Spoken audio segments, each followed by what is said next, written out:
So this one's we were just talking about, financial situations, right? And I think that we can agree that some of the main reasons that lead to divorce and relationships ending are the usual addiction, ABUSE, cheating, but one of the number one reasons, it's always in the top three, if not number one itself, is financial issues. I think probably all of us at some point in our lives, if we've had a long term relationship, have probably struggled with financial issues in regards to our partner. And a lot of people have very different views on how finances should work, especially when you're married. For some people, they think it's totally fine to have separate finances long into a marriage. Some people do like what me and my husband do, where we have a joint account where equitable amounts, depending on who's making what, goes into the bills, and then we each have our own separate bank accounts,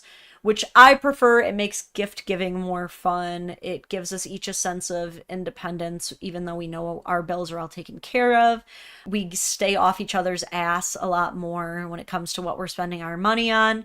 And then there are the people who just combine everything. And that's ultimately the most realistic way of looking at it, just based on marriage laws. Is I know that even with the separate finances that I do have from my husband, that he's still absolutely entitled to at least half if anything were horrible to happen to where we would split up.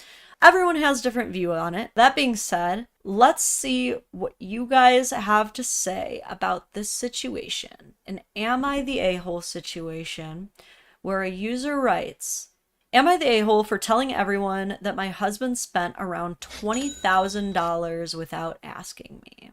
So I guess first of all, I'm sure a lot of you are trying to think of how you would even feel if $20,000 went missing from your shared finances without you having any idea. I, a 45-year-old female, filed for divorce earlier this month from my husband, 48 male, of 22 years. So this is not just a I talked shit about him deal. This is like the marriage is ending and I'm talking shit deal.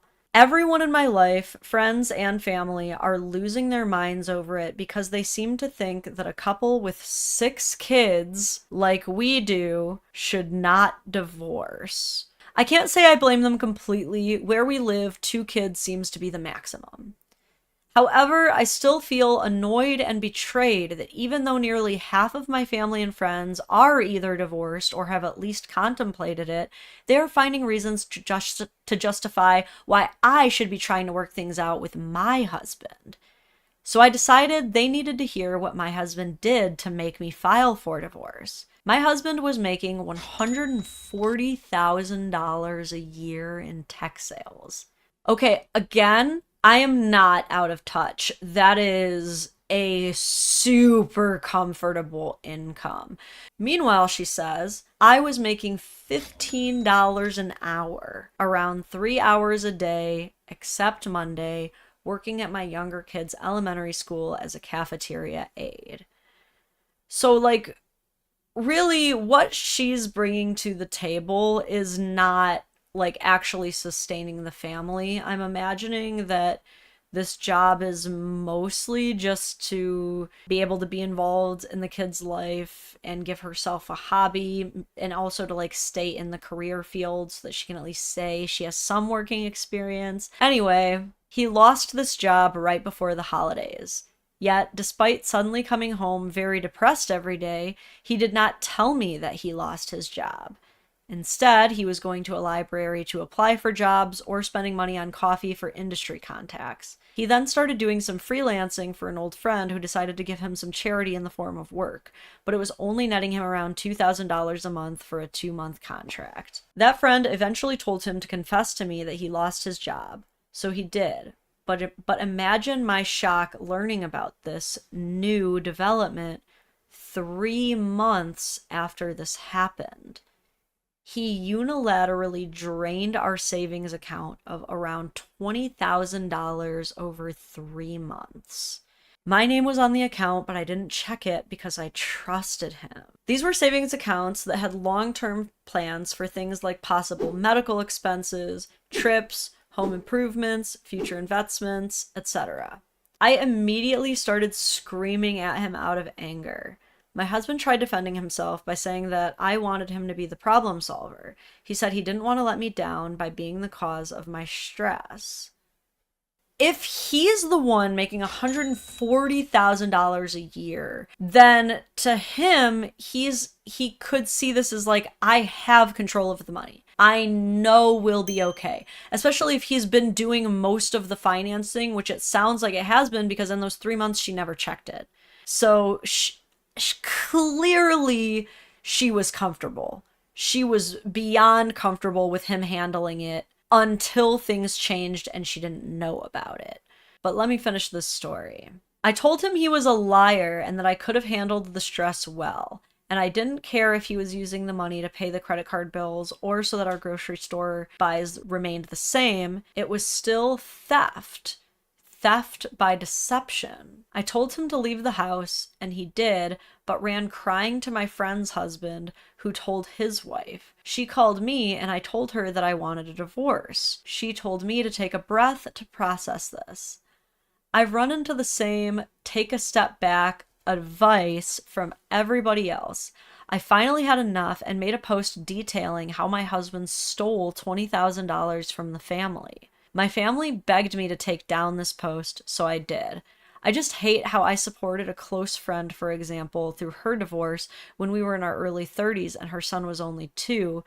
And now that she's gone on a date and remarry and live a great life, she has the audacity to join the rest of the community where I automatically am an a-hole if I divorce my husband. So am I the a-hole in justifying why I couldn't have my husband around and that the trust is gone? So, again, I think it's fair to feel a betrayal that for 3 months, a pretty major life decision was being made in a way that you could not give any input, in a way that you were being treated and infantilized as if you could not handle it that entire time. I mean, if he wants to be upset that her trust is gone, he needs to understand that he clearly displayed to her that he didn't have trust in her either, right? So there's layers to this. There's the first layer, which is, well, does she have a right to divorce him over this? And then there's the other layer of, did she have a right to justify the divorce? After all, it's weighing on her very heavily. Like, everyone is coming at her like, how could you give up this 22-year marriage with this steady income earner when you've raised 6 kids together over $20,000? How could you? Eventually it's got to get annoying to a point where you're like, you know what, I do have a good reason. What do you guys think? I'm curious to know. Let's do 2 Am I the A-hole votes. First, is she the a-hole for divorcing, period? I think she's pretty much made up her mind. I don't think that there is any for her going back. I think that she has unilaterally decided, this is the turning point. I'm done here. How much of the savings was his contribution anyway? Well, I mean, do the math. If she's only earning $15 an hour, part-time, 3 days a week, and he's earning $140,000 a year, then you have to imagine that, yes, the majority of the money that he chose to spend was earned by him. If it was his, to be debated, but also maybe you could see it that way, because when you're in a marriage, what's his is yours, what's yours is his, right? Everybody seems to agree on that. However, legally, you're only really entitled to half, unless you have a prenup that gives you more. So by that logic, she's choosing to divorce him anyway. So let's just say she's getting half, but I'm sure you could also argue, well, of course, since he's the one predominantly making and earning all that, Of course, he should be entitled to more than the half if it means pushing him to a place where he can continue doing the majority of financial providing. This is all tricky because we really only have finances to base this off of. At no point do we really understand who does the majority of the parenting. It sounds as though he had a super reasonable plan. And so I want to hear what you guys have to say. Go ahead and cast your votes for if you think that she's the a-hole just for divorcing him over this. Me personally, I think that she's being impulsive. And unless there was some other, like, hidden awful issue that we didn't know about, I think this absolutely is something that could be worked through. It's definitely okay to be furious with him, but I think that the divorce is overreacting. She's the a-hole for leaving him like that. There's a couple saying not the a-hole. So, I think we've determined the a-hole for divorcing, and then I think what you'll probably end up voting as a result of that is then definitely the a-hole for posting all about your drama online on Facebook. You have 6 kids. The odds that none of them are gonna see you being super petty and petulant during this divorce, very, very low. You don't post that crap online, man. It only makes you look worse, too. He earned that. Yeah, a lot of people are basically saying he earned it. I'm being a lot more charitable with my interpretation of, like, who is actually entitled to what. Like, it doesn't matter who's earning. If you're married, the most realistic lens that you can look at it through is this is our money. The reality of the situation is that if it comes down to a divorce, the lawyer can subpoena all your financial records. They can find all your stocks, your Bitcoin, all that stuff, and your spouse will be entitled to it. There's also just, like, it's also just not advised to talk crap about your ex while you're going through a divorce. Like, you want to have a clean divorce, right? Like, you don't want to look like the villain of this divorce, right? Then don't do that. Because they could deny you that 50% now. This is just cringe, because here's the thing, too, is after all this, you know she's going for the big bucks. You know she wants that alimony, and she's probably going to get it. 22 years, if they're in a no-fault state. And do you think she deserves it? She's probably going to be getting fat alimony. Seems like she doesn't want to be in the relationship, and this is a valid reason to leave.